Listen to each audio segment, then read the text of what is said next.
Ya, entonces, continuando con el tema sobre los efectos adversos de la púrpura, de la transfusión sanguínea, está la púrpura posttransfusional.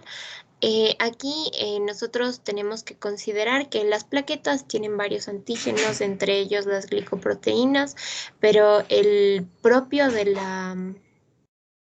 que es propio de las plaquetas es el antígeno humano plaquetario. Entonces, aquí lo que sucede es que tras una transfusión se crean anticuerpos antiplaquetarios que se conocen como los anti-HPA1A, que es el más característico. Como vemos aquí en esta imagen hay varios. Puede regresar ya. Entonces, bueno, aquí lo que vamos a ver es que va a haber una trombocitopenia profunda y aguda con plaquetas de menos de 10.000 por mililitro.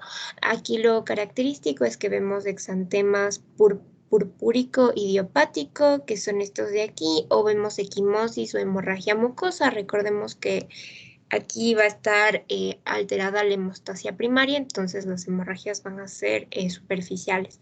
Esta es de 1 a 3 semanas después de la transfusión y el tratamiento aquí debe ser inmunoglobulina intravenosa. Siguiente, por favor.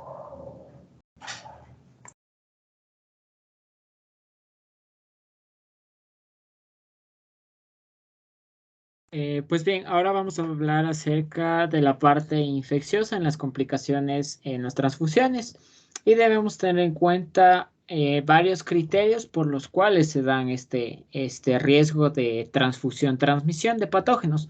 Y tenemos cuatro constantes y una es que la fase infecciosa del paciente o del donante en este caso sea asintomática. Cuando la fase infecciosa es asintomática, el donante no sabe que tiene ese tipo de infección y tampoco las personas que reciben estas donaciones de sangre pueden constatarlo en ese momento.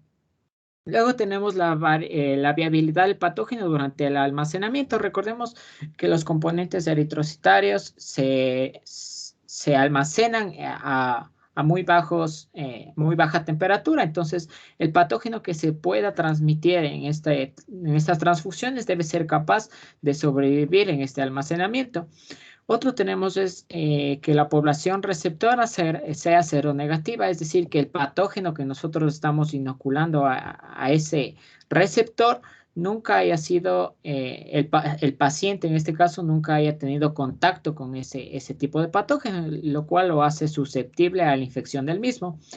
Y en la cuarta posición tenemos que el patógeno sea capaz de causar enfermedad posttransfusional, porque a pesar de que nosotros, en este caso el donante, transfiera el patógeno, este patógeno debe ser capaz de producir enfermedad en el receptor de las transfusiones. Caso contrario, no conllevaría ningún tipo de riesgo para el paciente. La forma de actuar para nosotros poder evitar este riesgo de transfusión, de infecciones posttransfusionales, es primero seleccionar apropiadamente a los donantes. Luego sería el cribado de los donantes. El cribado es las preguntas que se hace antes de donar, si tal vez tiene VIH, tuvo hepatitis B o hepatitis C, ese tipo de preguntas para que las personas que reciben esta sangre sean capaces de que no se pueda transmitir este tipo de patógenos a la población que necesita la sangre. Luego tenemos el uso de prácticas de elaboración y realización de pruebas a los componentes de sangre para detectar los marcadores de las enfermedades infecciosas. Esto es también muy importante, ya que al hacerse a nivel del sistema público este tipo de pruebas de los componentes de sangre y detección de patógenos, se va a frenar la infección por este tipo de transfusión-transmisión. Tenemos la contaminación bacteriana y dentro de ella los componentes plaquetarios son los que más se ven afectados por la contaminación de bacterias, y es que estos se conservan a temperatura ambiente y al conservarse a temperatura ambiente hay un mayor riesgo de proliferación bacteriana. En el componente eritrocitario tenemos que se almacena a menos de 20 grados centígrados, un poco menos, y en este cierto tipo de bacterias pueden vivir como la Escherichia coli, la Yersinia enterocólica, entre algunas otras. También tenemos que el componente plaquetario que se almacena a temperatura ambiente tiene mayor riesgo y mayor cantidad de patógenos como desde Staphylococcus, Salmonella, Pseudomonas, entre muchas otras. Los signos y síntomas que se detectan, que pueden ser detectados para nosotros sospechar que se trata de una contaminación bacteriana, es que el paciente que recibió la sangre presente fiebre mayor a 38 grados centígrados o elevación de más de 1 grado centígrado, temblores, hipotensión, en algunos casos puede llevar a un shock, la taquicardia, la disnea, náuseas y vómitos. Lo que se debe hacer es que se interrumpe la transfusión, se establece asistencia de soporte, como vimos anteriormente, al igual que se obtiene una muestra para cultivo, porque puede ser que todo ese lote esté contaminado y se puede evitar que se siga transmitiendo el patógeno. Luego tenemos que los pacientes que presentan trombocitopenia y neutropenia corren mayor riesgo de reacciones sépticas, especialmente por Staphylococcus aureus.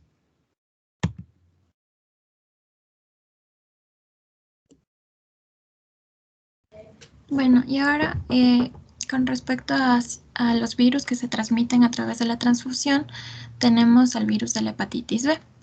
Este virus tiene un riesgo de transmisión de 1 en 1.500.000 transfusiones. Las vías de transmisión son la parenteral, la sexual y vertical. También los componentes de la sangre se puede realizar, por ejemplo, se someten a pruebas de antígeno de superficie de la hepatitis B, por sus siglas HBsAg, y de anti-HBC, y a pruebas de amplificación de ácidos nucleicos, PAN. Otro de los virus que tenemos va a ser el virus de la hepatitis C. Este va a tener un riesgo estimado de transmisión de aproximadamente 1 en 1.600.000 transfusiones. Este virus es un virus de ARN monocatenario y se va a transmitir principalmente por las vías parenteral. También puede ser por consumo de drogas intravenosas, por transfusiones infectadas y uso de factores de la coagulación, antes de proceder a pruebas de cribado y métodos de inactivación eficaces. Ya. Bueno, los componentes de la sangre también se van a someter a pruebas, por ejemplo, aquí de antivirus de la hepatitis C y a las pruebas de amplificación de ácidos nucleicos, PAN, del virus de la hepatitis C. Otro virus que vamos a ver que se puede transmitir a través de las transfusiones va a ser el virus de la inmunodeficiencia humana. Este virus tiene un riesgo estimado de transmitirse de 1 en 1.800.000 transfusiones. Este también es un virus de ARN monocatenario y va a ser transmitido, por ejemplo, por las vías que son parenteral, sexual y vertical. Aquí vamos a tener el virus VIH-1, es de distribución mundial, y el subtipo B es el más común en Norteamérica y Europa. Y el virus VIH-2 está presente sobre todo en África Occidental. Los componentes de la sangre van a ser sometidos a pruebas de cribado anti-VIH tipo 1 y 2 y a las pruebas de amplificación de los ácidos nucleicos, PAN, del VIH-1. Otro virus que vamos a encontrar va a ser el virus linfotropo de las células T humano. Este va a tener un riesgo estimado de la transmisión a través de las transfusiones de 1 en 3.300.000 transfusiones. Va a pertenecer a la familia Retroviridae y bueno, este se va a transmitir principalmente por las vías parenteral, aunque se cree que también puede transmitirse a través de la madre al lactante por la lactancia materna. Las personas infectadas suelen ser asintomáticas y la infección, bueno, puede por este virus se va a asociar a mayor riesgo de leucemia, linfoma del estirpe T, parapecia espásica tropical, mielopatía asociada al HTLV y a la enfermedad inmunitaria. Dentro de los componentes de la sangre van a ser sometidos al cribado del HTLV1 y al HTLV2 mediante las pruebas de anti-HTLV1 y 2. Ya.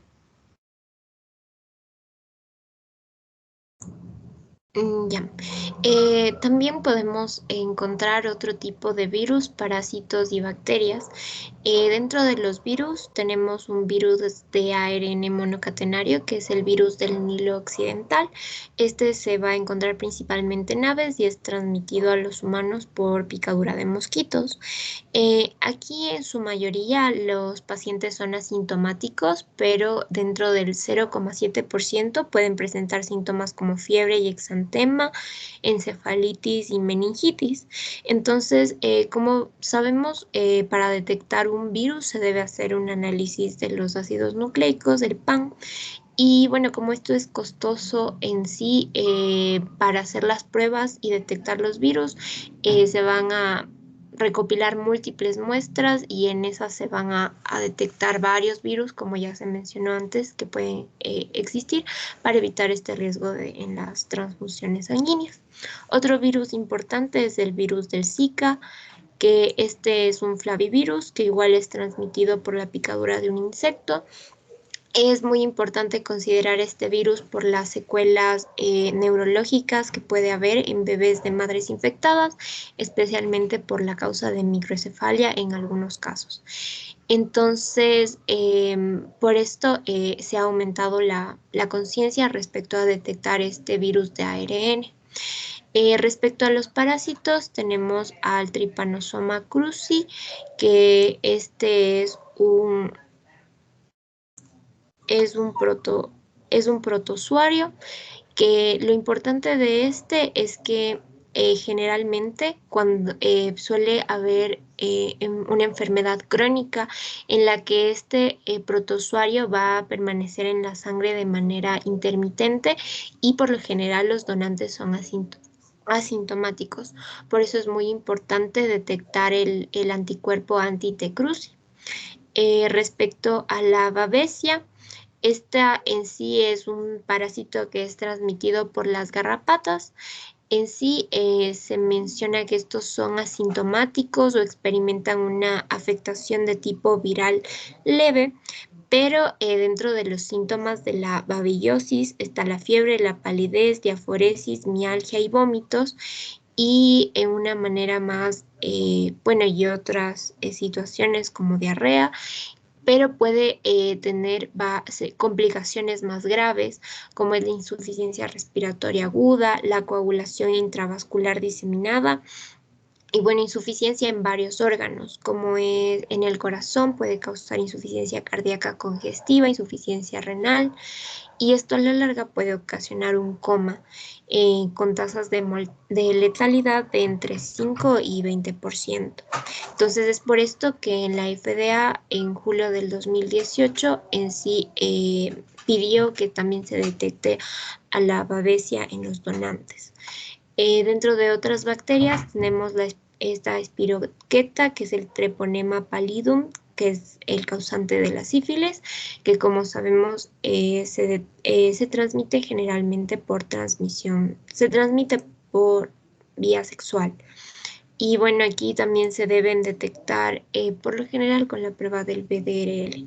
Y otras infecciones u otros patógenos que pueden ocasionar, que pueden transmitirse en transfusión es el Anaplasma phagocytophilum, el parvovirus B19, la hepatitis A, el dengue, la enfermedad de Creutzfeldt-Jakob y el paludismo. Entonces, por eso es importante realizar la entrevista que mencionó mi compañero al inicio y todas las pruebas de laboratorio pertinentes. Sigue, por favor. Ya, eso es todo. Gracias.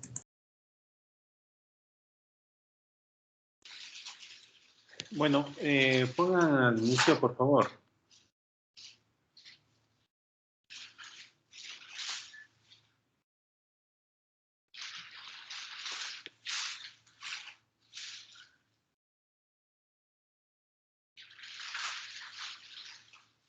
Ya, bueno, básicamente, para hablar rapidito, ¿no?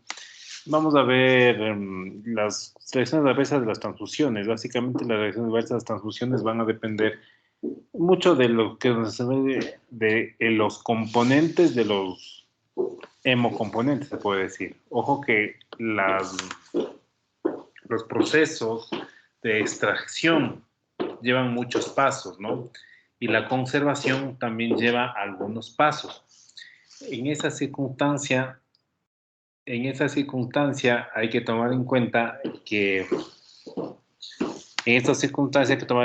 que va a depender de cómo se extrajeron y de las alteraciones que pueden tener, es decir, qué tipo de residuo pueden tener los demás componentes.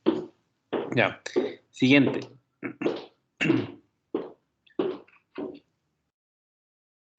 No, perdón, atrás, ya. Entonces, bueno, la primera reacción importante y la que generalmente puede estar teniendo en teoría la más frecuente, pues es la reacción transfusional hemolítica aguda, que no es más que la alteración básica de la transfusión de incompatibilidad, es decir, poder transfundir pacientes que no son del mismo grupo. Ya hemos hablado en lo que son de indicaciones cuando el paciente puede tener una alteración, pero cuando el paciente puede tener alternativas transfusionales dependiendo de su grupo sanguíneo. Eso habíamos conversado anteriormente, sabemos que, bueno, que el grupo A puede recibir, obviamente el A, puede recibir el AB y puede recibir el grupo O, ¿ya? Generalmente el AB puede donar a todos, pero generalmente no es difícil que pueda recibir. Lo mismo se respecta con el O, ¿no? Puedo donar a todos, en cambio el O. Pero lo importante en este momento que básicamente la reacción transfusional hemolítica básicamente es por las alteraciones del grupo y básicamente se comporta como una anemia hemolítica como la que habíamos estudiado anteriormente, pero obviamente no es de origen inmune. Obviamente, si no es aloinmune, se puede decir, porque son pues de competitividad. Tomar muy en cuenta el proceso de que lo que generalmente se conoce con el RH. El RH es uno de los principales o el más peligroso de todos, que ese sí produce una reacción hemolítica aguda muy importante y es un poco conveniente siempre tener la posibilidad de llevar a la muerte a un paciente que se le transfunde un RH incompatible. Listo. Ahora sí, siguiente. La reacción transfusional febril no hemolítica. Sí, básicamente la reacción febril no hemolítica básicamente está establecida por la capacidad de ciertos componentes que pueden estar en los hemocomponentes que pueden producir, en este caso, fiebre. Principalmente ciertas citoquinas que pueden estar o a veces pueden traspasarse al momento de hacer la donación. Esas citoquinas o esos piréticos son los responsables de producir la fiebre. Muy importante, no es algo muy, muy infrecuente, pero generalmente pues, es por la posibilidad de tener, en este caso, piróticos, ¿no? Principalmente las citoquinas y obviamente ciertos leucocitos que pueden estar ahí presentes y pueden producir la reacción hemolítica la reacción febril no hemolítica, ¿no? Básicamente lo que se hace a estos pacientes básicamente es, como dice aquí, ¿no? Un aumento de la temperatura a más de 1 grado, generalmente puede ir a mayor 38 grados, puede dar escalofríos, temblores por la presencia de citoquinas, y generalmente puede ser a las 4 horas desde el final de la transfusión. Eso es importante porque obviamente estas alteraciones pasarán muchas veces inadvertidas, pero a las 4 horas muchas veces es donde se empiezan a ver las reacciones. Esto debe ser muy importante en estas circunstancias. Siguiente. Ya, lo que se conoce, de lo que es con respecto a la reacción transfusional alérgica, pues en cambio básicamente muchas veces está en relación a ciertos alergenos que pueden ir presentes en la transfusión, principalmente a pacientes en los que a veces los conservantes, por ejemplo el citrato, a veces hay pacientes que hacen alergias al citrato, ¿no? A otros alergenos también que pueden haber porque habían pasado, ¿no? Básicamente las ciertas IgEs que pueden tener esta acción. Pero básicamente, como les decía, estas circunstancias se dan es por la presencia de alergénicos, por los conservantes que tienen los componentes, los hemocomponentes, ¿ya? Y se trata, obviamente, como cualquier proceso alérgico, ¿no? Vasodilatadores, perdón, vasoconstrictores de tipo de adrenalina son los de la primera opción, cuando la respuesta es muy importante. Conjuntamente con las histaminas, y a veces también se puede utilizar corticoides también. Siguiente. Perdón. La sobrecarga circulatoria, bueno, no hablar mucho de circunstancias, como ya habíamos conversado, este tipo de alteraciones pueden estar presentes básicamente en pacientes principalmente añosos, principalmente que estén con enfermedades cardíacas, principalmente que tengan enfermedades renales, que son muy comunes en estos pacientes, y obviamente la sobrecarga puede llevar a alteraciones, en este caso de insuficiencia cardíaca aguda por sobrecarga, ¿ya? Tratamiento básicamente son los diuréticos o la diálisis en el supuesto no consentido que tengamos que hacer algo urgente. Siguiente. Ya, la lesión pulmonar aguda asociada a la transfusión. Esto se conoce más o menos con el nombre de TRALI, así se llama, ¿no? Bueno, básicamente está establecido por una lesión pulmonar, es como una especie de edema agudo de pulmón, ¿ya? Que básicamente el edema agudo de pulmón se da por la presencia, es una como quien diría, una reacción inflamatoria que produce escape de los vasos de la microvasculatura pulmonar y se ve como una edema agudo de pulmón, tiene que ser rápidamente tratado, el paciente tiene que ser intubado, ¿sí? Y básicamente, ¿por qué se da el TRALI? Es por la presencia de a veces anticuerpos HLA, ¿ya? Que pueden estar presentes en las transfusiones.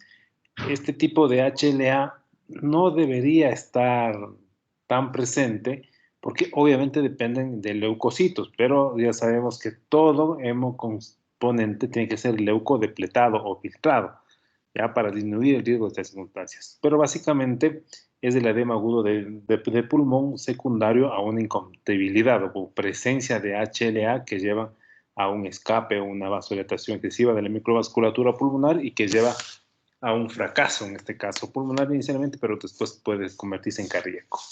Siguiente.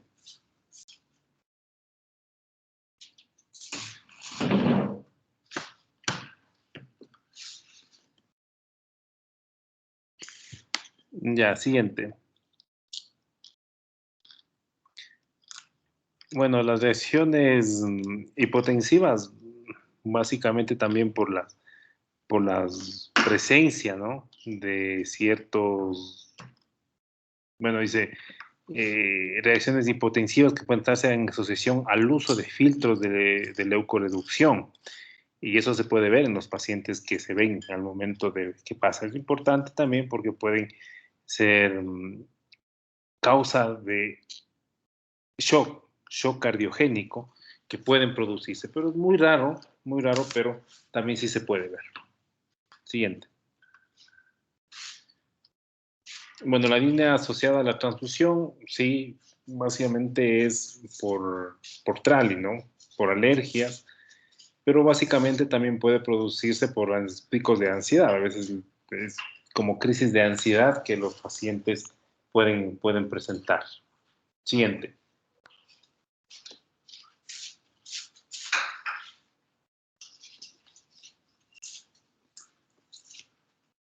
Ya. La reacción transfusional hemolítica tardía, sí, básicamente no se sabe el por qué, ¿no? Pero básicamente esto es una anemia hemolítica que principalmente se ve en los pacientes que pueden estar posterior a una transfusión masiva. Es lo que más hacen estas reacciones hemolíticas tardías. Es como que el paciente se aloinmuniza, ¿ya?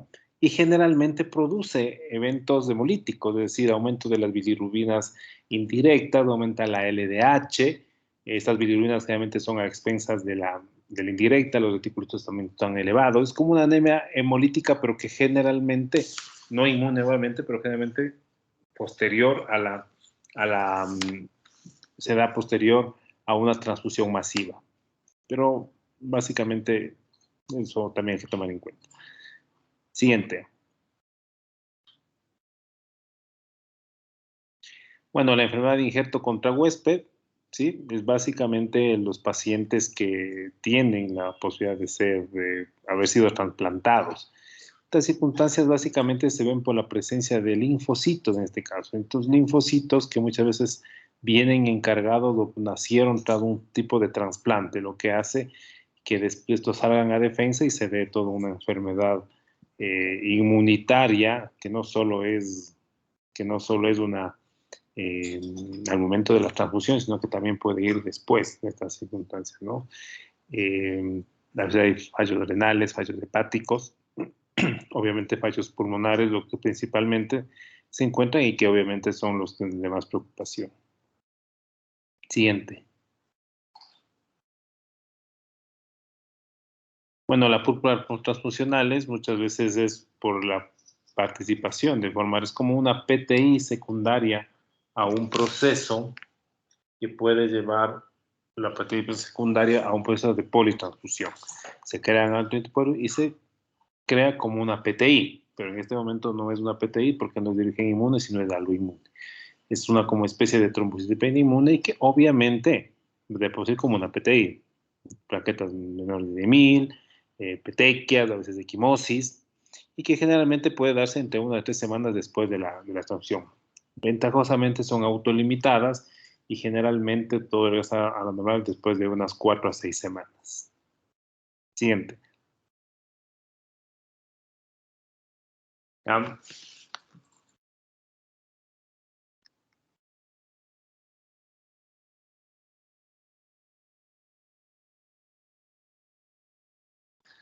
Bueno, las infecciones transfusionales básicamente son no tan frecuentes ya. Ahora básicamente están dentro de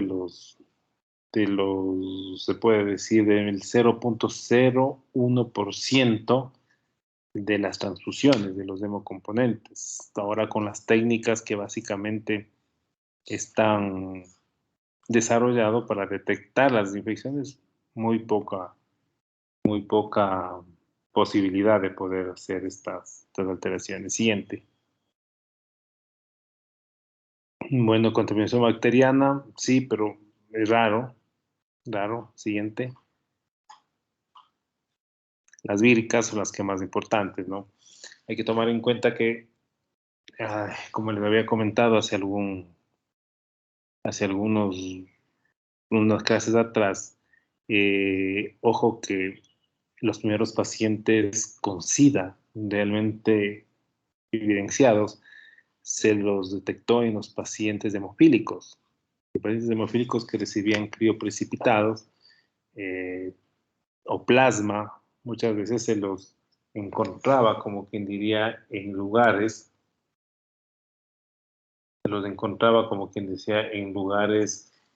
que no tenían la posibilidad de hacer, ¿cómo les puedo explicar? Bueno, estos pacientes recibían los hemocomponentes, principalmente plasma y crioprecipitados, y que con el tiempo desarrollaban un síndrome de inmunodeficiencia, inmunodeficiencia adquirida, ¿no? En estas circunstancias sucedía que los pacientes se pensaba que los hemofílicos, como parte de esa enfermedad, era desarrollar una inmunodeficiencia adquirida, pero que posteriormente ya se supo que no, que lastimosamente era el VIH que producía el SIDA en este caso. Y claro, por muchos años, más o menos casi por 20 años, el SIDA no fue establecido como SIDA, sino como una otra alteración hasta que se logró identificar al virus. Bueno, siguiente. Ya, bueno, virus, parásitos y bacterias bien difíciles, pero tomar en cuenta que también puede haber estas alteraciones, ¿no? No sé si es que tienen alguna pregunta. Sí, doctor, en la púrpura trombocitopénica posttransfusional nos decía que es simplemente autolimitada y no requiere de ningún tratamiento, solo hay que esperar y eso cesa normalmente. No te entendí, disculpa, ¿cómo? En la púrpura trombocitopénica posttransfusional nos indicaba que esta no requiere tratamiento y simplemente es autolimitada, o sea, solo debemos de esperar, como decía, creo que de 4 a 6 semanas y ya cesa totalmente. Sí, generalmente esa totalmente, pero obviamente si es que esa púrpura empieza a tener sangrados importantes comúnmente en vida, se puede utilizar gamma globulina. No se aconseja el corticoide por el hecho de que como aparentemente son autolimitadas, después de la gamma globulina tienen buena respuesta. No necesitas estar inmunosuprimidos por tanto tiempo como para poder utilizar, en este caso, eh, para poder utilizar corticoides por largo tiempo.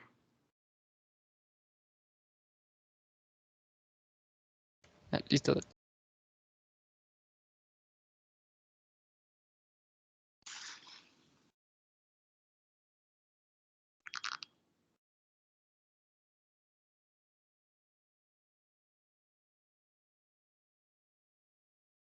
¿Alguna otra pregunta?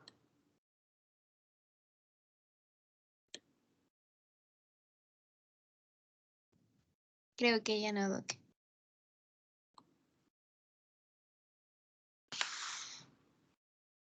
Nada más. Ya, ¿qué nos toca ver? Nos toca ver las generalidades de oncogénesis. Eso me dijo que usted nos daba. Ya. Listo. Dame unos momentos, ¿ya? Ya, Doc.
Ya, después de la oncogénesis, ¿qué vemos?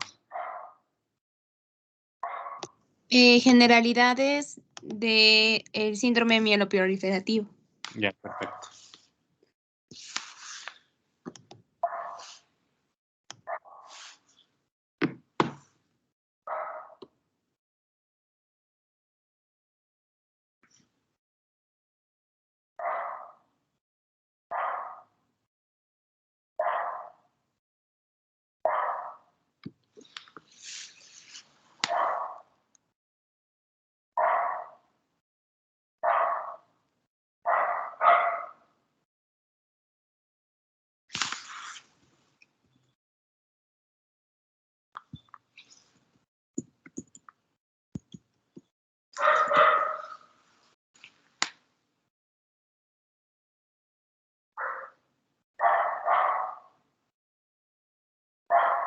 ¿Y de ahí qué toca? De ahí nos toca ver leucemia mieloide crónica. Y ahí sí tienen esa exposición. Sí, doc. Sí tienen. Sí, ya les pregunto a mis compañeros si preparan. Qué buenas.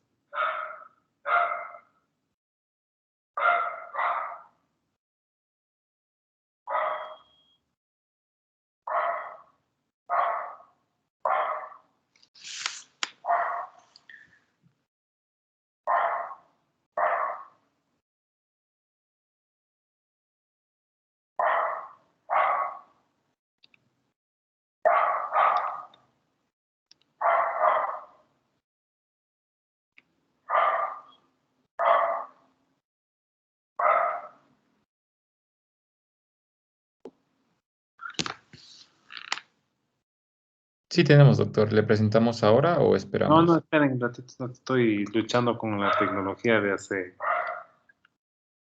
hace 10 años. Por eso no.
Bueno, ¿cuándo juega el Barcelona? ¿Saben? Hoy día a las 7:30, doctor. A las 7:30. Sí.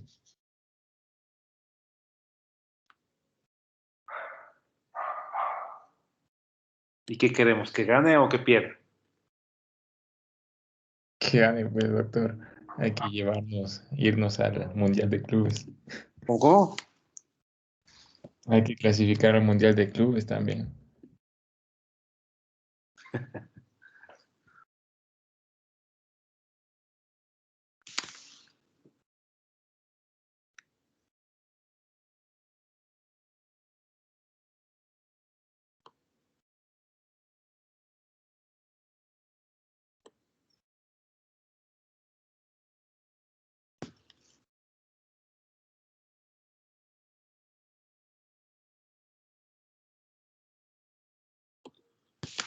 Ya, pues, creo que ya.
Ya, a ver.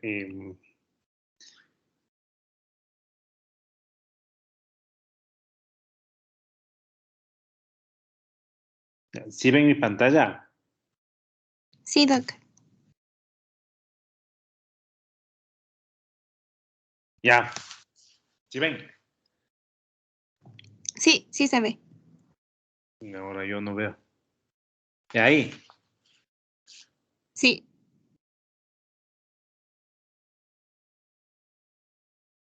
Ya. Bueno, verán, vamos ahora. Ya creo que acabamos de ver la parte más facilita, ¿no? Ahora viene la parte un poco más complicada, pero bueno, es la parte más complicada, se puede decir, pero la que realmente apasiona bastante porque se ha desarrollado en los últimos años de una manera muy grande y que, claro, para nosotros dermatólogos es un gran logro poder tener un avance tan grande en las, en el tratamiento de estas enfermedades, ¿no? Pero para poder entender ciertas cosas, sí quiero empezar lo que es más o menos lo que viene del cáncer, ¿no? Que el cáncer se parece mucho al cangrejo. ¿Por qué? Porque obviamente el cangrejo va en teoría caminando para atrás y a veces se puede convertir en una plaga, ¿ya? Así es, porque eso se llama cáncer, ¿sí? El cáncer más o menos está establecido ya desde hace mucho tiempo atrás, desde hace, por ejemplo, en los papiros de Ebers ya se menciona cáncer, ¿ya? Esto más o menos se ve muchos años atrás, en la época faraónica. Lo mismo también se menciona el cáncer también en los papiros de Smith, que ya se establece una especie como que ya se identificó que es del cáncer, ¿no? Obviamente ya había una institución desde hace mucho tiempo atrás, ¿no? Pero básicamente en 1531 es donde que realmente se establece y ya se identifica el cáncer en sí como una enfermedad, un estado ya que puede ser ya establecido, ¿ya? Y obviamente hasta el 2012, cuando realmente empezaron a tener un poco más de establecimientos muy importantes con respecto a la génesis del cáncer, ¿ya? Las bases moleculares del cáncer, para que nos demos cuenta, ¿no? Básicamente, tiene que ver con las células, ¿no? Omnicelular, es decir, aparentemente todo va a depender de una célula. Nace en una célula y se transforma a través de una célula y crece a través de una sola célula. En 1953 es donde realmente se estableció, ¿no? Lo que es la famosa hélice, la doble hélice. Se postuló el estado del ADN, ¿no? Y de cómo estaría formado y el paradigma de la producción de proteínas a través del ADN. Básicamente tenemos una célula, normalmente la célula dará origen a dos células hijas que generalmente serán parecidas, igualitas de la primera, según de su madre, ¿no? Básicamente, ¿esto por qué se da? Esto se da porque existe una interacción importante de lo que son ciertos receptores con proteínas, como que diría, proteínas principalmente que van a poder estimular a esos receptores y estos receptores a su vez van a poder estimular a ciertas vías intracelulares para la producción de proteínas. ¿Ya? Ese es el dogma, ¿no? Eso es todo lo que generalmente se puede establecer para cuando una célula empieza a producir una proteína. Receptor estimula, perdón, sustancia, cualquiera de este origen sea, estimula un receptor y un receptor estimula a ciertas vías de señalización que van a ser las que al final harán que se produzca y se interprete las diferentes proteínas que se quieran codificar. ¿Sí? Esas son las vías que son las que van a importar, ¿no? Entonces, básicamente, como les decía, siempre es todo lo que nosotros tenemos que tomar en cuenta. Una proteína que estimulará a un receptor y este receptor estimulará a la producción, en este caso, transcripción del ADN para producir los genes de las diferentes proteínas. ¿Ya? habrá un montón de, ¿cómo te puedo decir?, de eventos que están ligados a esta estimulación, ¿no? Muchos de ellos, por ejemplo, el GTP, ¿ya? Son uno de los ejemplos que uno puede tomar en cuenta, que con cuenta serán los que van a estimular, ¿sí? Básicamente, ¿esto en dónde se ve? Básicamente esto sucede en las células que estando en G0 entran al ciclo celular. En el ciclo celular sabemos que existe la fase de G1, la fase de síntesis, la G2, la mitosis, y este básicamente es el ciclo celular, que en donde se darán estas alteraciones. ¿Ya? Entonces, ojo con lo siguiente. Muchas veces tenemos que el G1, en estas situaciones... Esperen un ratito.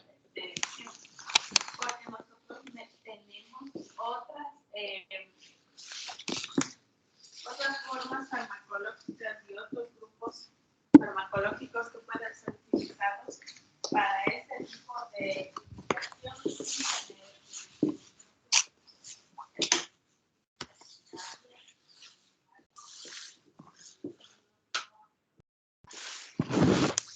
Ya, perdón. Entonces,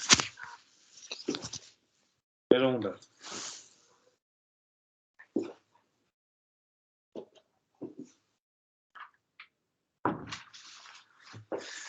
Mil disculpas. Entonces, habíamos comentado que básicamente este tipo de cuando la célula entra al ciclo celular y empieza a trabajar, porque al final de cuentas es en donde realmente trabaja, varios, como quien diría, guardianes. Estos guardianes se expresan de acuerdo a la fase. Se expresan, por ejemplo, en la fase G1, la ciclina D, o también conocida como la CD4K4, es la que genera o la que se da cuenta de que todo vaya bien. Si todo va bien, cruza a la fase de síntesis o la fase S. En la fase S, el guardián se llama la ciclina E. La ciclina E, si todo es como que dice, mira que todo esté bien. Si todo está bien, pasa a la G2. Y si la G2 está bien gracias a la acción de la ciclina A, puede pasar a la fase de mitosis. Y si en la fase de mitosis todo está bien gracias a la ciclina B, es donde ya se dará el origen. Estos guardianes están presentes en cada una de las fases. Y si en alguna de estas fases algo va mal, o se para y se restablece, o se dirige esa célula a la mitosis. Entonces tiene que estar muy.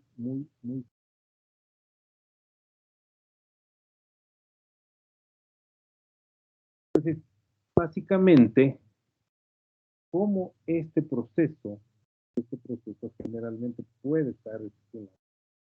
¿Cómo es que se lo para? Gracias a los inhibidores celulares que pueden estar expresados. Principalmente lo que se conoce como el P53, y por eso se conoce el P53 como el guardián del genoma, y el MDM2, que estos son las dos maneras de poder parar el ciclo celular en cualquiera de estas fases que generalmente, si nosotros tenemos una PET53, en este caso indemne, pues podrá parar el ciclo celular y evitar que se transcriban erróneamente, en este caso, las células. ¿Sí? ¿Ya? Por ejemplo, ¿no? Se sabe que, por ejemplo, cuando hay una alteración en el MDM2, principalmente estos inhibidores del ciclo celular pueden generar cierto tipo de alteraciones. Por ejemplo, cuando no es indemne el MDM2, básicamente puede haber una alteración en el MP161NK y producir melanoma. Cuando hay una alteración en el DP16 y NK4, generalmente se produce el cáncer de páncreas, el cáncer de estómago y los glioblastomas. Son solo ejemplos para que se den cuenta cómo está ligado la génesis del cáncer, ¿no? No es que les voy a tomar ni tienen que aprenderse. Esto es solo para que se entienda. ¿Ya? ¿Listo? Bueno, entonces, básicamente, cuando fallan estos guardianes del genoma, generalmente se va a producir alteraciones y pueden llegar a hacerse establecidos, o sea, cuando fallan cualquiera de estas, ¿no? Pueden eliminarse, pero no se eliminan las células y lo que va a provocar son alteraciones celulares que las cuales tienen que tener ciertas características. Esa alteración celular que no fue detectada por los guardianes del genoma puede básicamente, tiene que tener 4 características importantes para que se produzca el cáncer. El daño genético no letal, el primero, ¿ya?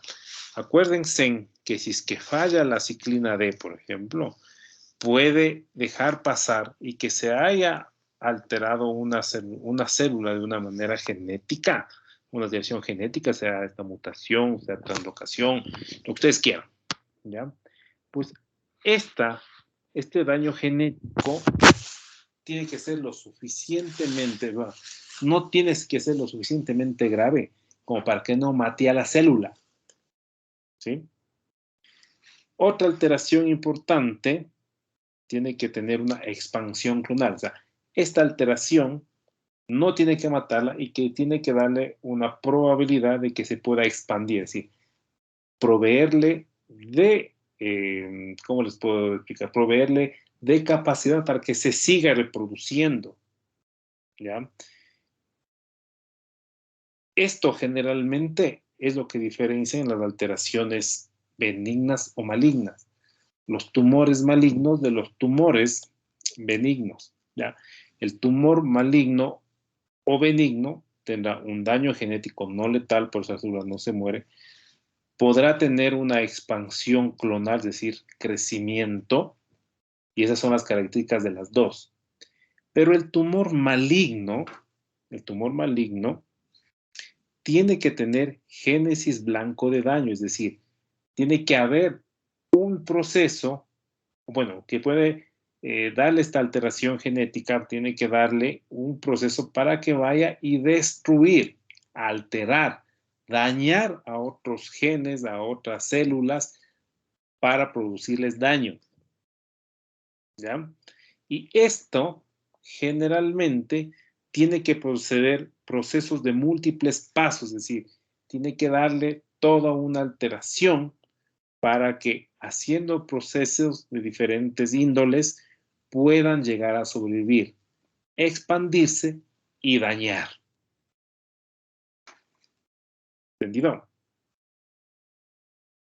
Entonces, para que un paciente forme cáncer, tiene que tener un daño genético no letal, tiene que tener una expansión clonal, y esta expansión clonal tiene que tener, como quien dice, genes blancos del daño, es decir, promotores de crecimiento celulares, tiene que haber alteración en genes supresores de tumores, tiene que haber alteración en reguladores de la apoptosis, tiene que haber alteración en reparadores del ADN y tiene que haber alteraciones en genes remodeladores de la cromatina. Y es así como una célula normal se puede transformar en una célula maligna. Y esta célula maligna empezar a reproducir, a crecer y llevar a hacer daño. ¿Ya? ¿Qué es lo que generalmente puede haber? Las modificaciones de la fisiología celular que conducen al fenotipo neoplásico, independencia de los factores de crecimiento, es decir, células que con lo que habíamos visto, esos factores de crecimiento, estando o no estando, pueden interpretar o pueden hacer que crezcan pérdida de sensibilidad a las señales inhibitorias, como os había comentado el P53, tiene que darle una evasión de la apoptosis, es decir, que estas células tienen que evitar la apoptosis para poder seguir viviendo y se convierten en inmortales. Tiene que haber defectos en la reparación del ADN, es decir, ese ADN no se puede reparar y por eso perpetúa esa alteración. Tienen que tener potencial replicativo ilimitado, es decir, se replican y replican. Tiene que haber capacidad de hacer una neoangiogénesis, ¿para qué? Para que esos tumores en sí puedan seguir creciendo, seguir alimentándose, y tienen que tener potencial de infiltración y de metástasis. Si no, no serían malignos, ¿no? ¿Qué pueden dar estas circunstancias? Se sabe que todas estas circunstancias pueden tener alteraciones químicas, como por ejemplo los bencenos, el asbesto, físicas, como por ejemplo la radiación, ciertos fármacos, como por ejemplo el busulfán, bueno, un montón de fármacos que pueden a veces generar estas alteraciones, y factores microbiológicos. ¿Listo? Todo esto puede el ambiente generar para que se pueda ver estas circunstancias. Esto generalmente puede ser establecido por una inmunoestimulación prolongada. ¿Ya? Y sí, síndromes neoplásicos hereditarios, por ejemplo el retinoblastoma, que generalmente está con alteración del RB, la enfermedad de Li-Fraumeni, que viene con alteraciones del P53, el melanoma, también es hereditario, la poliposis adenomatosa familiar, la neurofibromatosis 1 y 2, el cáncer de mama y ovario pueden tener una alteración hereditaria, las neoplasias endócrinas múltiples, el cáncer de colon hereditario, cáncer de colon hereditario no poliposo, perdón. Y también hay alteraciones como por ejemplo alteraciones autosómicas recesivas con defecto de variación en el ADN, ¿no? Como por ejemplo la Xeroderma pigmentosus, la ataxia telangiectasia, el síndrome de Bloom y la anemia de Fanconi, que generalmente son los eventos que pueden provocar génesis de algún tipo de neoplasia.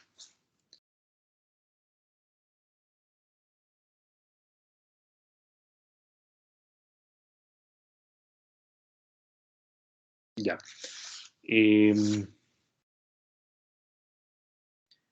¿Algo más? No. Listo. ¿Alguna pregunta con respecto a esto?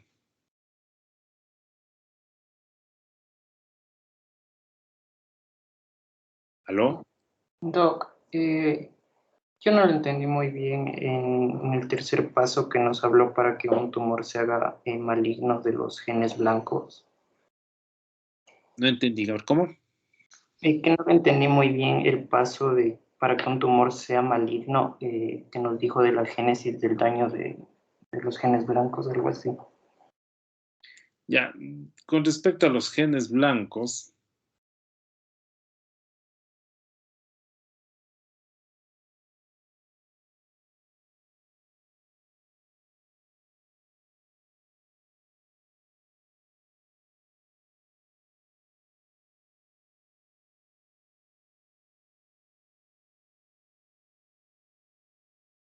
ya.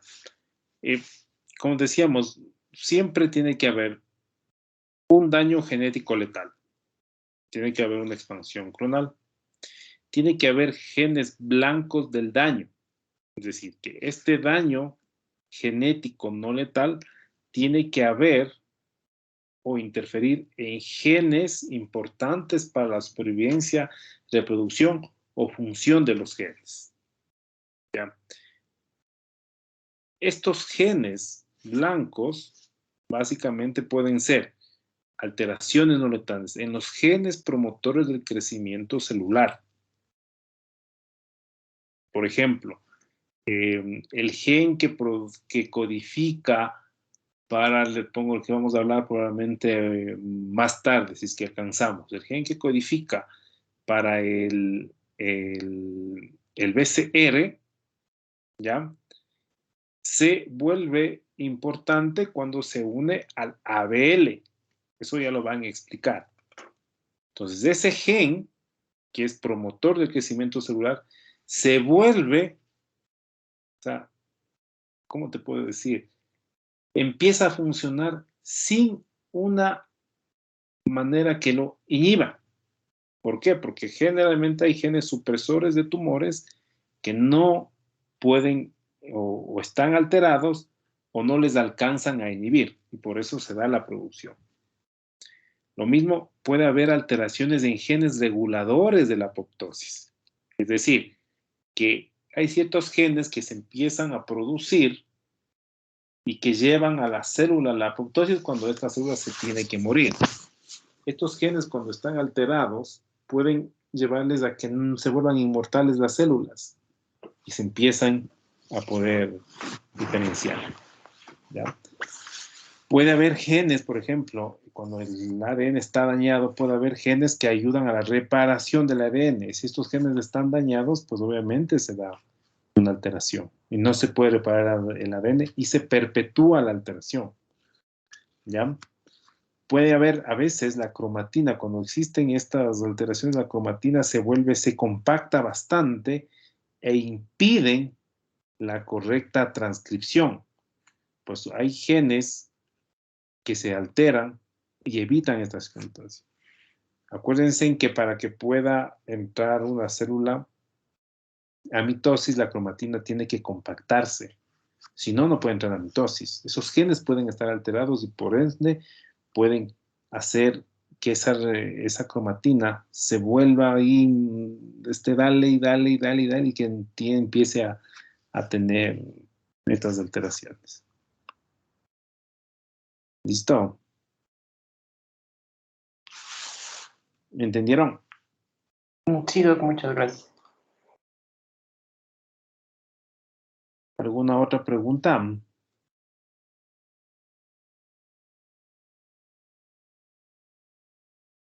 Sí, doctor. ¿Cuáles fueron los fármacos que se asociaban a estos procesos cancerígenos?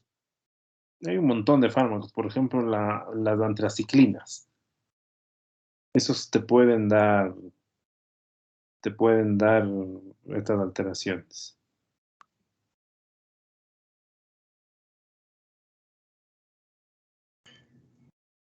Doc, y el uso de fármacos depende que sean cancerígenos de la dosis, el tiempo que se da o de plano no deben usarse esos. ¿Cómo? Que para que un fármaco sea cancerígeno depende de la dosis y el tiempo o de plano no se debería dar este fármaco. No, pero depende son de la dosis y el tiempo que pueden dar.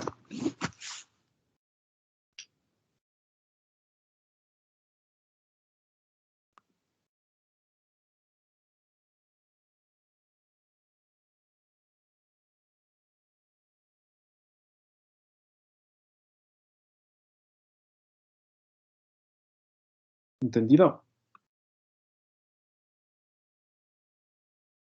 ¿Alguna otra pregunta?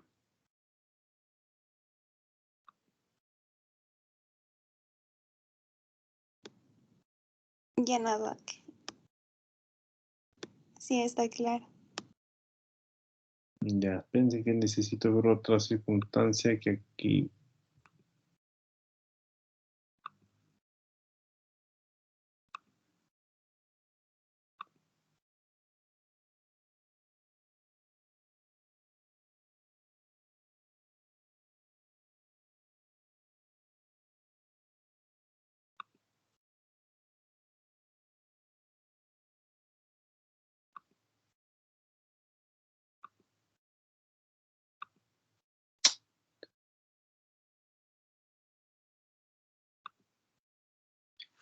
Ya.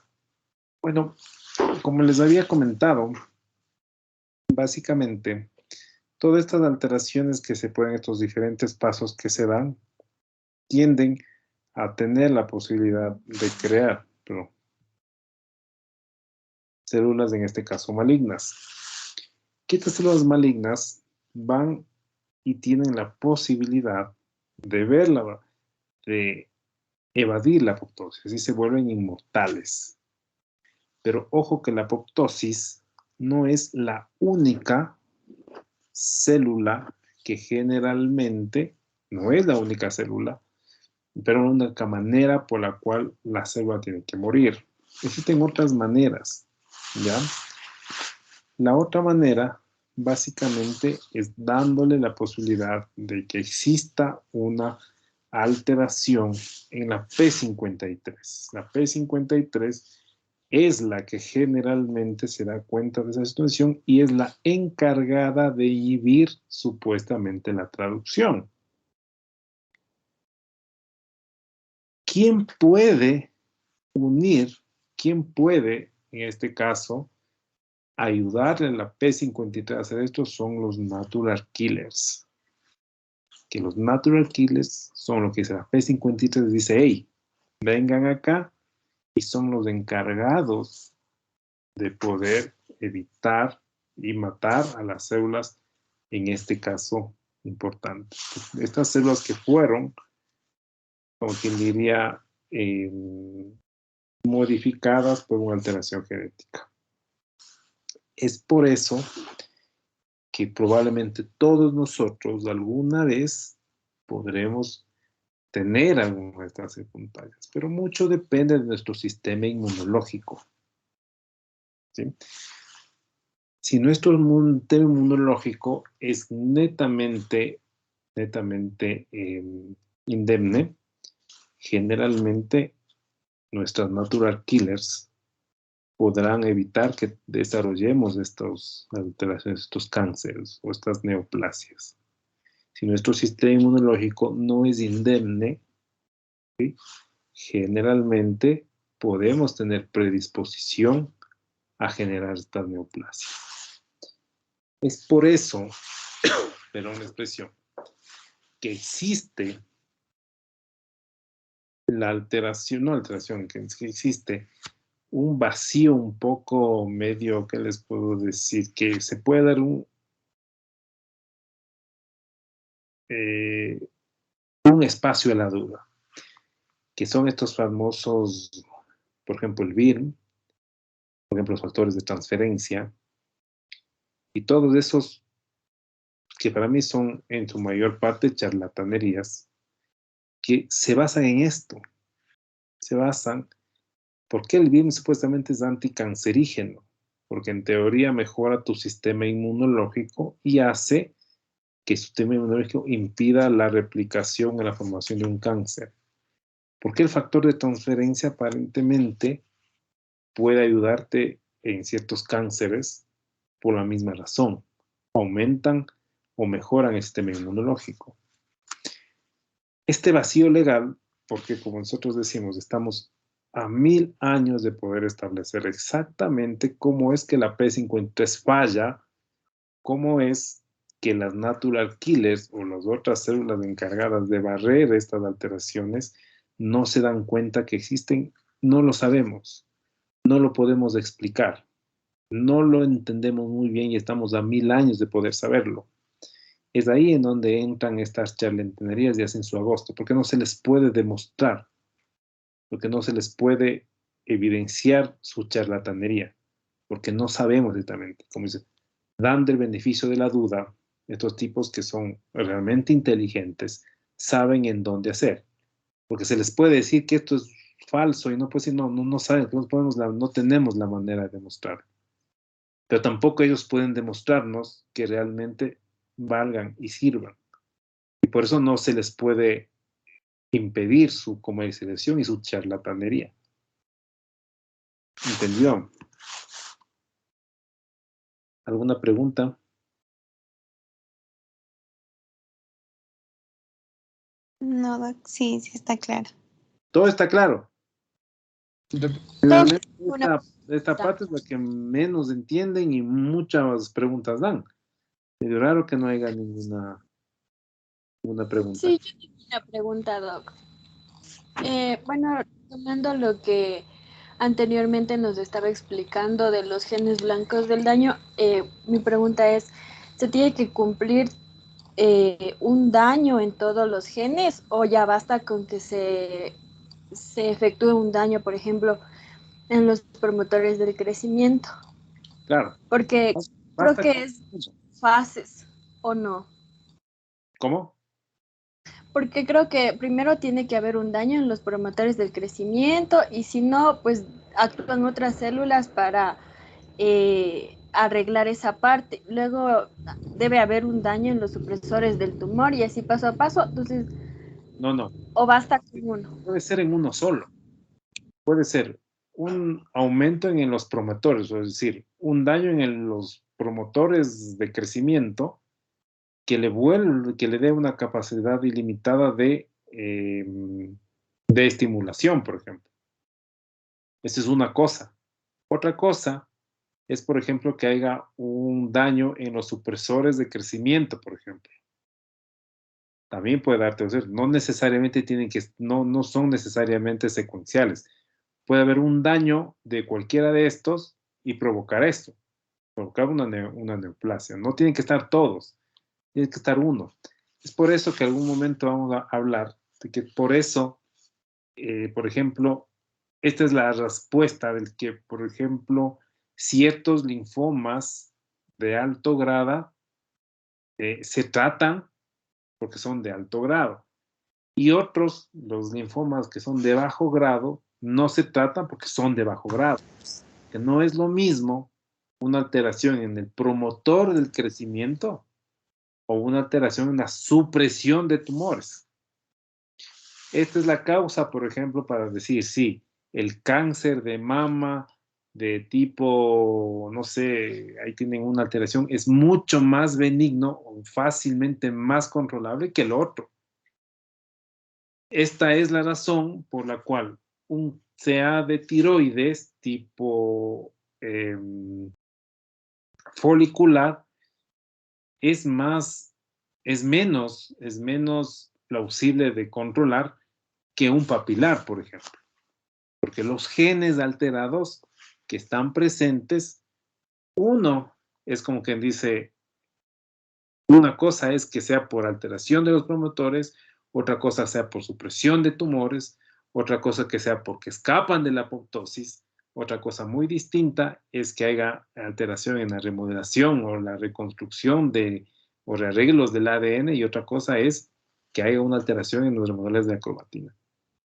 Eso dependerá de las agresividades y las características moleculares del tumor.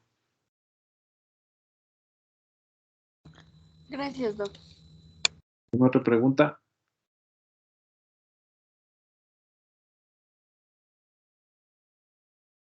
Doc, una consulta. ¿Por qué generalmente he escuchado que dicen que un carcinoma es benigno, pero después dicen que ya se transformó a maligno? ¿A qué se debe esa transformación? A ver, que un carcinoma, no. El carcinoma generalmente no es benigno. Esa es una tecnología no muy establecida. Bueno, hay que tomar en cuenta que lo que a lo mejor tú estás tomando en cuenta es una neoplasia, ¿no? Hay que diferenciar lo que son las displasias, las neoplasias, por ejemplo. Generalmente un tumor, en este caso benigno, ¿se puede transformar en maligno? Claro que sí. ¿Por qué? Porque hay ciertas alteraciones genéticas o que se van sumando alteraciones genéticas que le transforman a maligno. Acuérdate que la diferencia entre un tumor maligno y benigno es la capacidad de invasión y de hacer daño. Si un tumor, perdón, se considera benigno cuando hay una alteración genética y una expansión. Pero si es que esta expansión no tiene capacidad de hacer daño a distancia, pues no es maligno, es benigno, pero es el tumor. Un cáncer ya per se tiene que tener alteraciones de daño a distancia. ¿Entiendes? Para que un tumor benigno se transforme en maligno, tiene que añadirse alguna alteración genética que le confiera capacidad de daño local y a distancia. Por eso ciertos tumores benignos, dicen, es preferible sacarlo, que es benigno, porque estos tumores benignos con el tiempo pueden, en cierto porcentaje, añadirse alteraciones malignas y provocar un cáncer ya propiamente dicho. Ya, Doc, gracias. ¿Entendido? Sí. Ya. ¿Alguna otra pregunta?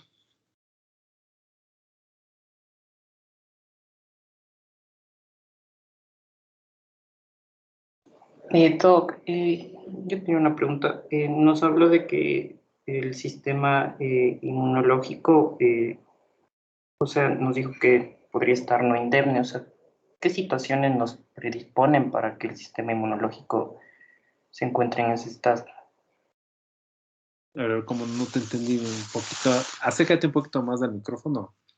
¿Qué situaciones nos predispondrían a nosotros a tener un sistema inmunológico no indemne? Sí.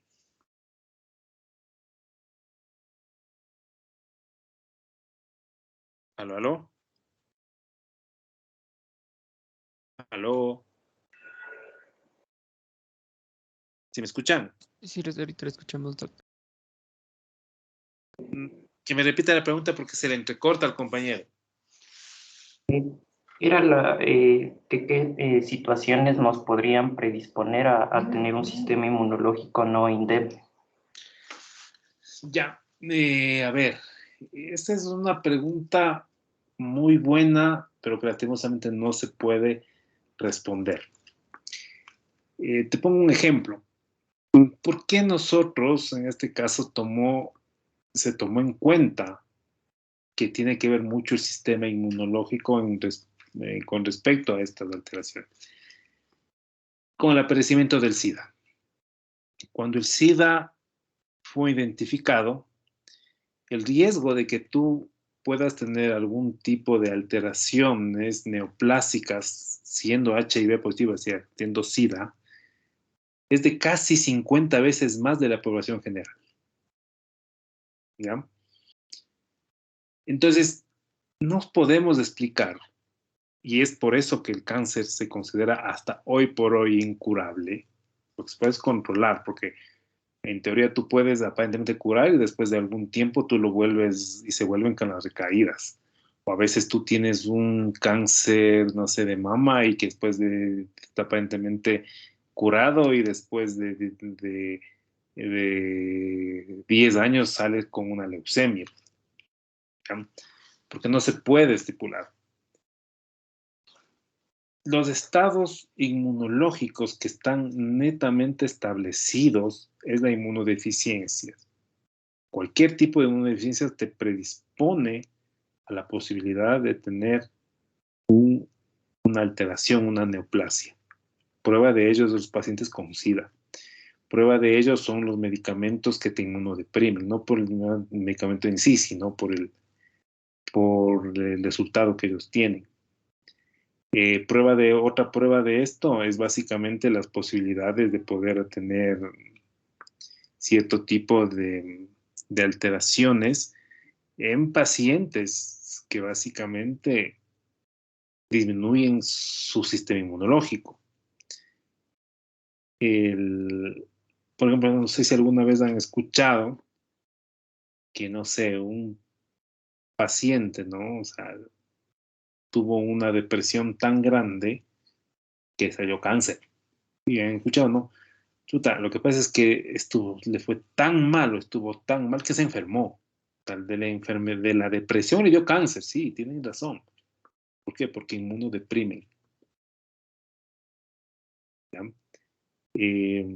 Pero no te pudiera decir exactamente cuáles son, porque es que nosotros pudiéramos detenerlo, defenderlo, o sea, establecerlo, pues pudiéramos nosotros prevenir el cáncer. Y eso no se puede.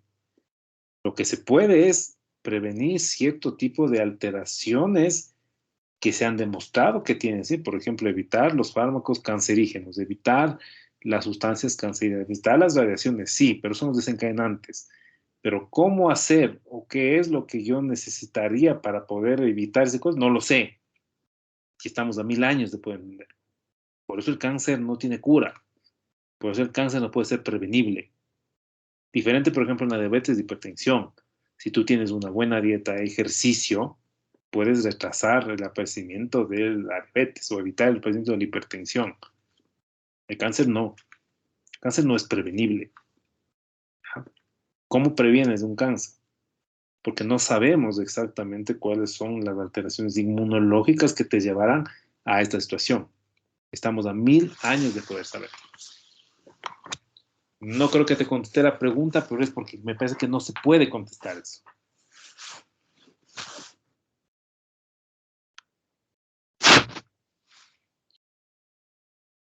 ¿Entendido? Sí, Doc, muchas gracias. ¿Alguna otra preguntita? Doc, ¿qué opina usted de las personas que, por ejemplo, presentan una alteración en el gen de BRCA, las mujeres, y se sacan las mamas? Es que eso es lo que te acabo de decir. Eso es, por ejemplo, una alteración en un gen. Se heredaron una alteración de un gen que con el tiempo esa alteración empieza a dar o confiere una alteración promotora de la evolución. Entonces, claro, el tener esta alteración, ¿qué es lo más sano? Sacarse la mama para que esta alteración no tenga target, o sea, no tenga una meta. Entonces puedes sacarlo. Por ejemplo, no sé si fue Angelina Jolie, creo que fue. Una de estas actrices medias famosas, que claro, se le hizo los estudios genéticos, tenía positivo, como tenía antecedente, su mamá, lo mejor para él es sacarse la mama. Pero eso, que le saque la mama, lo único que te quiere decir, te disminuye el riesgo de desarrollar. No lo evita.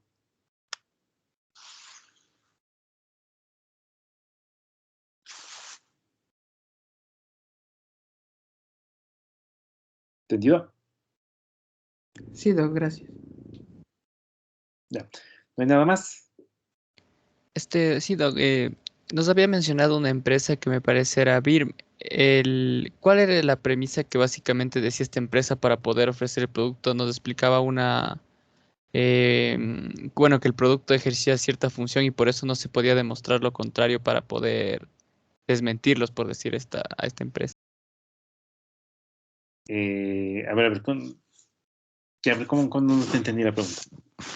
Nos había explicado que existe un producto, me parece que de BIRM nos decía una empresa, y nos estaba explicando también un proceso o básicamente este medicamento, no sé si es medicamento o producto, me parece es inmunomodulador, pero no se podía desmentir, por eso les llamaba charlatanes, porque no podíamos demostrar ni ellos tampoco podíamos demostrar que su producto es efectivo, y en donde básicamente Doc era que hacía efecto, digámoslo así. Ya. Gracias. Te había comentado básicamente que existe la P53. La P53 básicamente es el guardián del genoma. Esta P53, cuando está indemne, básicamente es la que le dice, bueno, perfecto, no puedes pasar, aquí te quedas, tú estás mal, no puedes continuar con la mitosis y yo te llevo todo, y la P53 inhibe toda posibilidad de transcripción. Es decir, inhibe al final de cuentas la mitosis. Pero esta P53 alza la mano, como quien diría. Alza la mano y dice, hey, aquí tengo una. Le señala y vienen otros, ya sea por el complemento, ya sea por los natural killers generalmente, que son las que vienen realmente y cogen y miau. a estas células malignas y las matan. Y por eso el 90% de la población normal no desarrolla cáncer. ¿Ya? No sabemos, no podemos entender, porque estamos a 1000 años de poder explicar, por qué las natural killers en los pacientes que desarrollan cáncer no logran detectar la señal del P53 teniendo un P53 indemne. Porque existen casos de neoplasias, ¿no?, que tienen el P53 normal. Obviamente existen casos en el que tienen el P53 alterado. Ya, o sea, una mutación en el P53. Y la mutación del P53 confiere un muy mal pronóstico. ¿Ya? Entonces, nosotros al no saber cuál es lo que realmente está fallando, si la P53 o el linfocito natural killers, que es el que no reconoce a estas células, como no sabemos cómo explicarlo, ahí es donde entran ellos. ¿Ya? Y dice, bueno, desmiéntame que lo mío no sirve. No, no puedo desmentirlo porque yo no sé qué es lo que le pasa al linfocito natural killers para que no pueda hacer su función como corresponde. No podemos, porque estamos a 1000 años de poder saberlo. Por eso no podemos curar el cáncer ni podemos prevenir el cáncer. Pero estos mancitos ocupan como que ese vacío teórico, ese vacío técnico, ese vacío científico, para decir, mi producto mejora esta situación. Mi producto mejora el proceso inmunológico y por eso yo puedo curar y mantener el cáncer o prevenir el cáncer. No sé si alguien ha leído los famosos trabajos que hacen el BIRM. No sé en qué sea, pero lo que ellos más se dicen es prevenir el cáncer. ¿Cómo previenes? ¿Cómo le demuestras al paciente, a estos manes, que realmente están equivocados? Porque ¿cómo sabes tú qué alteración tiene el natural killer para ver si es que este BIRM realmente aumenta o mejora los natural killers? O los factores de transferencia, o todos esos fármacos que dicen, no, yo le aumento.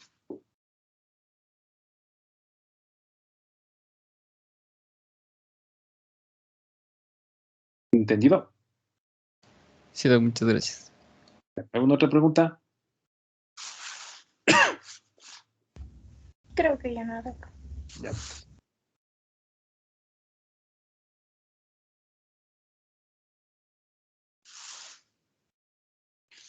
Ya, bueno, cuando habíamos nosotros, ¿siguen viendo mi pantalla o ya no? Sí, Doc. Sí, Doc. Sí estarían viendo mi pantalla. O sea, que le vieron a mi gato que estaba ahí, que me mordía. No, Doc. Ahí ya mejor. Ya, entonces verán. Y ahora vamos a continuar con respecto. Acuérdense que habíamos visto, cuando habíamos visto hematología clínica, habíamos visto la anemia, primero las citopenias, ¿no? Citopenias de las 3 formas celulares, la anemia, la trombocitopenia y la leucopenia. Y también habíamos visto la citosis, pero leucocitosis no vimos. ¿Recuerdan? Lo que sí vimos fue un poquito de síndrome hipereosinofílico, un poco de las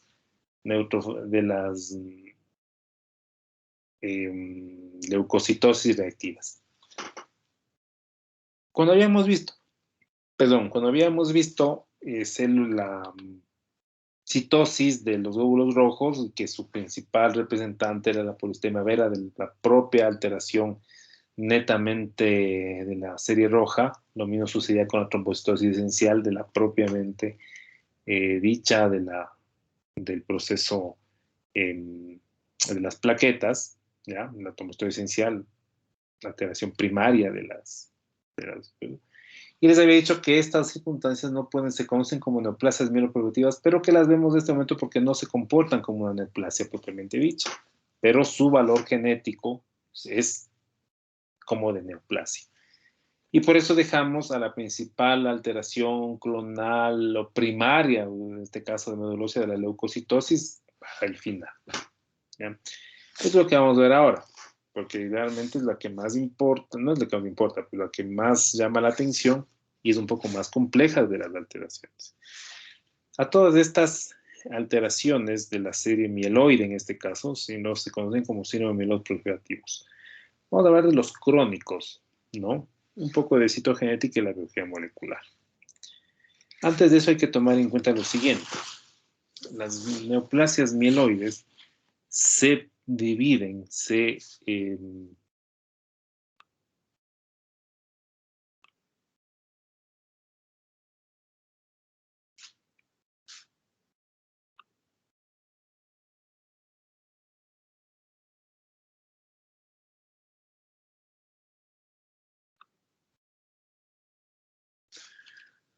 ¿Por qué no puedo ver mi coso?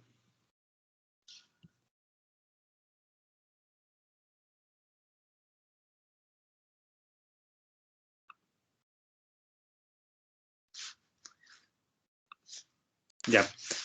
Nación.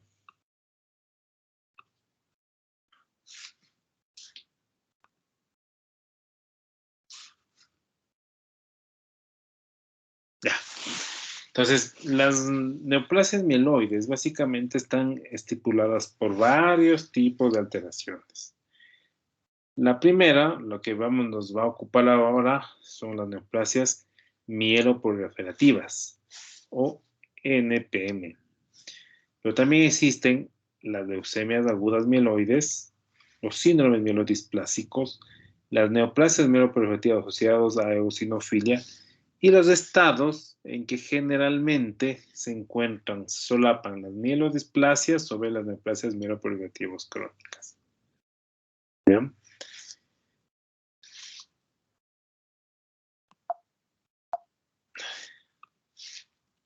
Ya. Entonces, ¿cómo vamos nosotros a dividir? ¿Cómo nosotros tenemos que darnos cuenta de estas alteraciones? Básicamente, con cómo va a estar la médula ósea y cómo va a estar la sangre periférica. Si yo tengo una médula ósea hipercelular, pero en la sangre periférica hay citopenias, es decir, tengo anemia y o tengo leucopenia y o tengo trombocitopenia, pues eso será compatible con una mielodisplasia o síndrome mielodisplásico. Si yo tengo una médula ósea hipocelular, ¿ya?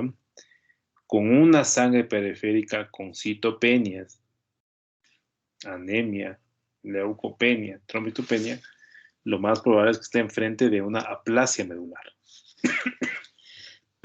Perdón. Si yo tengo una médula ósea donde hay blastos, ¿sí? Y una célula y una sangre periférica donde hay blastos y células inmaduras, estaré frente a una leucemia aguda. Si yo tengo una médula ósea hipercelular con una sangre periférica que demuestre citosis, estoy dentro de un síndrome mieloproliferativo. ¿Ya? Entonces, ahora sí, los síndromes mieloproliferativos o neoplasias mieloproliferativas básicamente pueden ser, como ya hemos visto, la policitemia vera, la trombocitosis esencial, la leucemia mieloide crónica, la mielofibrosis primaria, la leucemia de células de eosinófilos, la leucemia eosinofílica crónica, la leucemia neutrofílica crónica, los síndromes de eosinofílicos, ¿sí? Los neoplasias mieloproliféricas inclasificables y las enfermedades mieloides crónicas no especificadas. ¿Sí? Irán atendiendo, después me hacen las preguntas que quieran decirme si no me atienden. Entonces, en consecuencia, estas neoplasias o síndromes mieloproliferativos crónicos, básicamente nosotros tenemos que dividirlos en BCR-ABL positivos, que quiere decir la leucemia mielocrónica, que eso ya le vamos a ver, y los BCR negativos, que generalmente son los que están asociados a la mutación del JAK, principalmente la B617F. ¿Ah? ¿Cuáles son estas? Como habíamos dicho, la trombocitosis o trombocitopenia esencial, la polistemia vera y la mielofibrosis. ¿Cómo me caracteriza la posibilidad de tener, de clasificar estos síndromes mieloproliferativos, neoplasias mieloproliferativas? ¿Ya? Básicamente, la leucemia mieloide crónica, que generalmente tiene la posibilidad de tener el 95% de estos casos de alteración genética, que básicamente es la que ya vamos a ver, que es la BCR-ABL, ¿ya? Estas se pueden transformar en leucemias agudas o en leucemias linfoblásticas agudas en el 70 y el 30%, como ustedes ven, pero en el 80% de los casos, si es que no se tratan. En cambio, la policitemia vera solo puede haber, ¿no? Una transformación mucho menor, ¿sí? A leucemia aguda, poco mayor a mielofibrosis. La trombocitosis esencial, que básicamente son de alteraciones crónicas en el 5% de los casos, y es muy baja la posibilidad de que pueda llevar a una transformación en leucemia mieloide. Por eso, como les había comentado, la trombocitosis esencial y la policitemia vera básicamente tienden se dicen neoplasias mieloproliferativas crónicas, pero no se comportan como una neoplasia mieloproliferativa. ¿Por qué es el caso de ahí? Pues por su similitud, en este caso citogenética, ¿ya? Y la mielofibrosis es así, ¿por qué? Porque así tiene la capacidad de transformarse a leucemia aguda en el 10% de los casos, ¿ya? ¿Cuáles son las alteraciones más comunes? La leucemia mieloide crónica tiene la translocación 922, puede haber una trisomía del 8 o puede haber una inversión del 17Q. La alteración por efecto básicamente es la de la BCR-ABL. Ya nos van a explicar después de esto lo que vayamos a ver. La policitemia vera básicamente tiene las alteraciones cromosómicas, la trisomía del 8, trisomía del 9, la deleción del 20Q, la deleción del 13Q. Una alteración muy importante, la del JAK2. Lo mismo sucede con la trombocitosis esencial y lo mismo sucede con la mielofibrosis primaria. Las mutaciones del JAK2 en los síndromes mieloproliferativos crónicos filadélfica negativos, la policitemia vera, como sabemos, tiene alteración del JAK2 del 90 al 95%, la trombocitosis esencial básicamente está entre 50 y 70%, la mielofibrosis entre 40 y 50%. Y la leucemia mieloide crónica básicamente no presenta alteraciones del JAK. ¿Sí? Ahora sí, preguntas.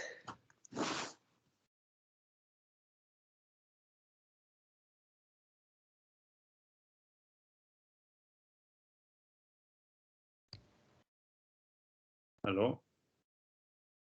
Doc, ¿puede volvernos a explicar esta parte de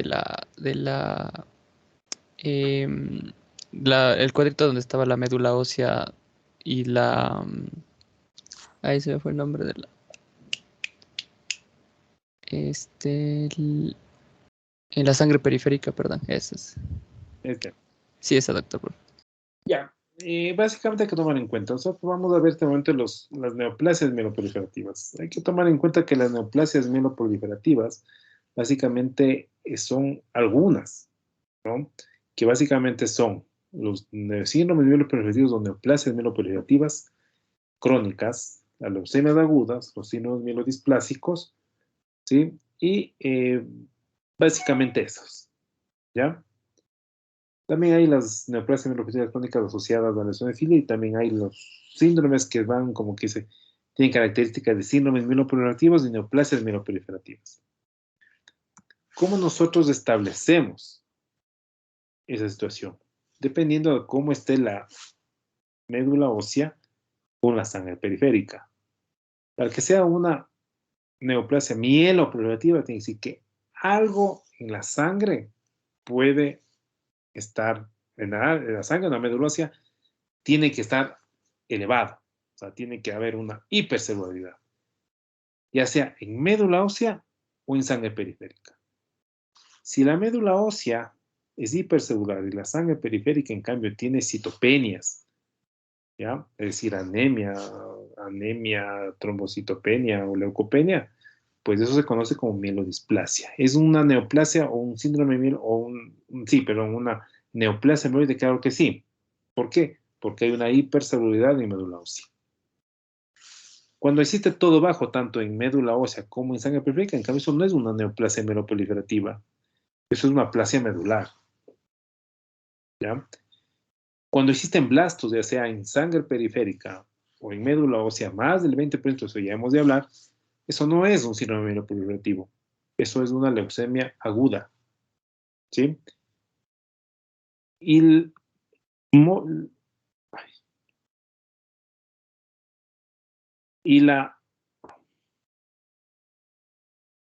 lo que está principalmente lo que nos conlleva ahora, lo que vamos a hablar, es el síndrome neoplasia o síndrome mieloproliferativo, tiene que en cambio estar presente en los dos.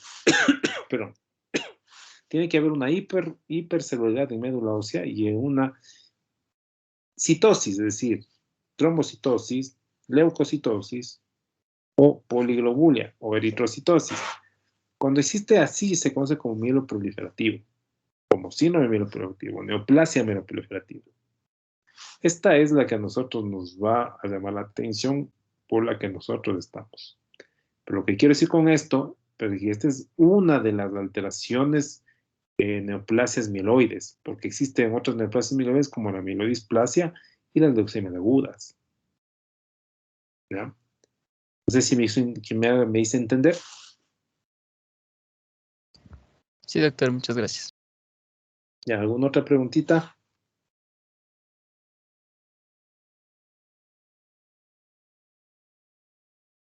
Creo que ya no, Doc. ¿Todo está entendido?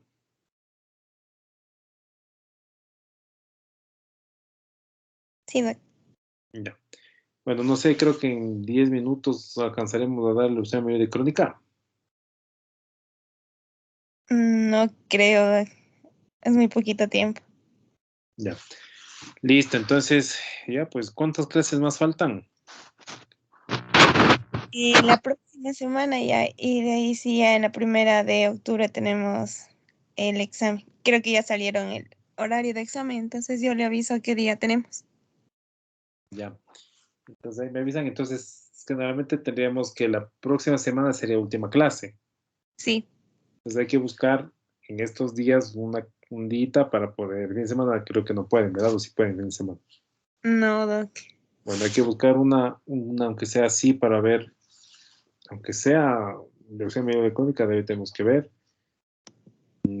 Para tratar de ver lo que más podamos. Ya, Doc. Sí. Creo que más seguro la próxima semana, el lunes podría ser. Ya, estamos entonces ahí conversando y ponernos de acuerdo. ¿Les parece?